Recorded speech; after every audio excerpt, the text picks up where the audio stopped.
Hello, this is Dr. Mark Miravalle. I'm here in Holy Trinity Abbey in Ireland with Anne the Apostle.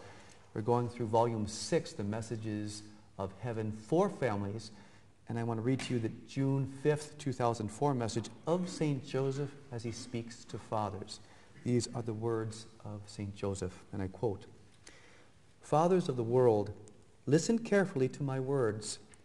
Please understand that you will be held accountable for your parenting. In most cases, a father should be with his children.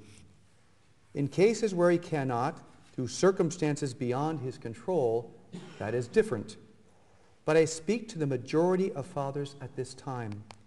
Your children are your treasure, and they are also a large part of your salvation. You will gain the greatest of graces through your parenting of your children. To begin with the most fundamental advice, you must be with your children in order to properly parent them. Many fathers today view the role of father simply as a provider. They feel that as long as they are providing for their children's material needs, their job has been completed. Fathers, you know this is not the case. Providing for your children's material needs is only one aspect of your role as father. You must accept that if you are not at work, generally speaking, you should be with your family. Children learn from observing and modeling. They cannot do this if you are not in their company. Be with your children, fathers. You need do nothing, only set a calm example. Be about your household chores and let the children see that you are dutiful. Another current trend that concerns heaven is that of purity. Fathers, children must learn how important it is to be pure. Are your children learning this from you? They will learn it by observing the entertainment you participate in. How do you respond to television shows that depict impure actions and situations?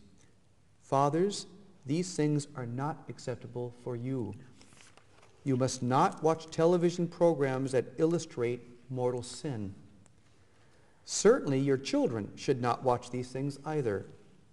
That, dear men, is a profound truth, and if you are allowing your children to view behaviors on television that depict sin, you are in effect teaching them these behaviors.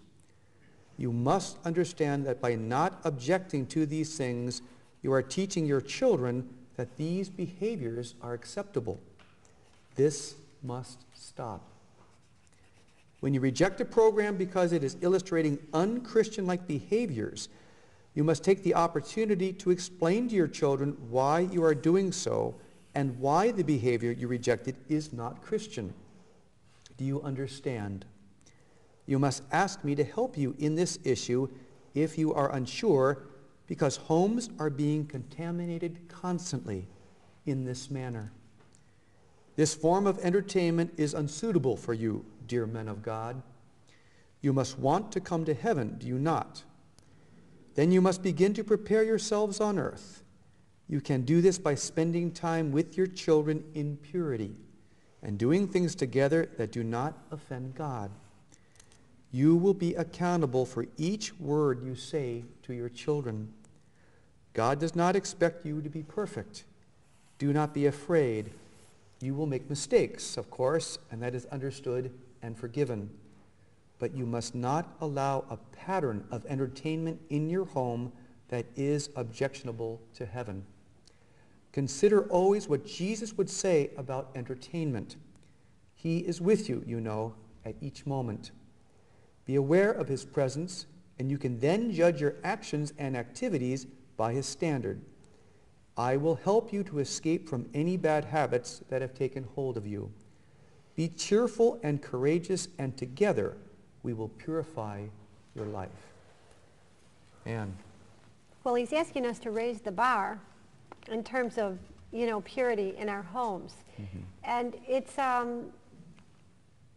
not difficult to identify when a program has departed from purity.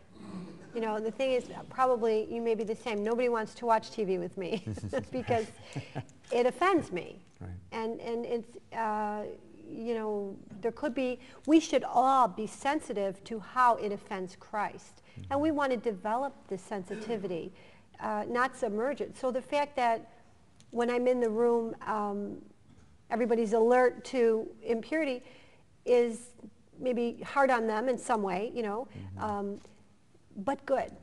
Because when I'm not in the room, they also know when, oh, Mom wouldn't like this. I've heard them say it.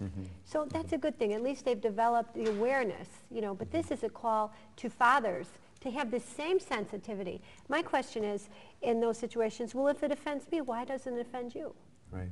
And isn't it interesting that St. Joseph is speaking to fathers first by setting the example. This is not good for you to see, fathers. Yes. But then also for the family. And I think, Anne, some of this is because a father, as a man, knows the right way and also the wrong way to depict a woman. And that's why a father is a special guardian over his daughters, as well as a model for his sons. So if a father allows something to go on the television that depicts a woman in an unsacred way in terms of sexuality, that's going to be a great contaminant. And you know, St. Thomas More says, you know, silence implies consent.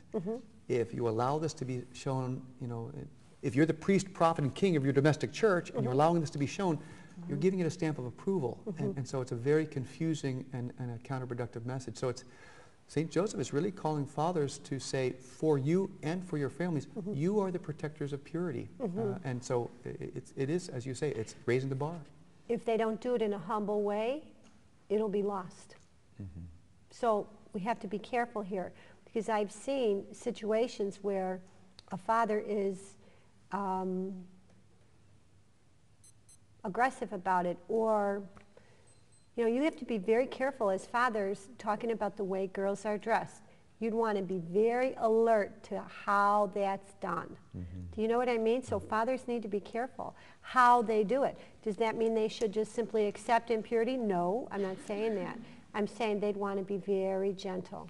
Right. And any form of sarcasm or harshness is going to miss the message, because it's going to be taken personally, especially by daughters, instead of saying, you're too beautiful and you're too good to be depicted in a way that does not show off your sacredness, rather than in a way that is demeaning or angry. So that's a very good conditional for but fathers. girls are going to get uncomfortable sometimes. I think this has to be done with the mother too, if possible, because girls will get a little weirded out if they would feel really uncomfortable. Sometimes I think, Mark, if a father is talking about the way they're dressed, this has to be done, and it has to be done gently. And so we have this constant theme of purity, of setting a calm example, and going back once again to fathers, you have to be present, because more than what you say, it's what you do that models a child. And also, look, he says, homes are being contaminated constantly in this manner.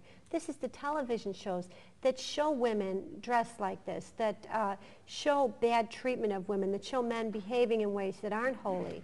And if you say these things and then you watch these programs, you're sending two separate, it's hypocrisy, really. Right. So rather than viewing mortal sin, we have to try to be a little bit more of the Holy Family, bring peace and security and personal dignity to the members of our family. And there's so many ways to do things together that are fun, that aren't this. Thank you, Anne.